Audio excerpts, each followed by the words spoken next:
medyo nagulat nga ako.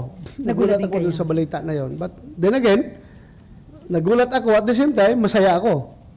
Why, sir? Dahil nga, sabi ko nga noon sa inyo na kami dalawa ni Senator Bongo will be waging guerrilla-style campaign.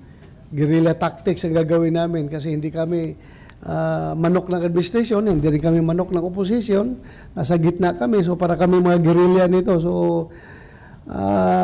very lonely yung aming magiging campaign trail. Kami dalawa lang.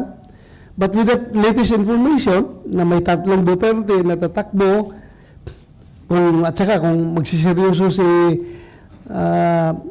Philip Salvador, so magiging 6 na kami ngayon sa campaign trail. Masaya na ito. Masaya na, happy na. Baka from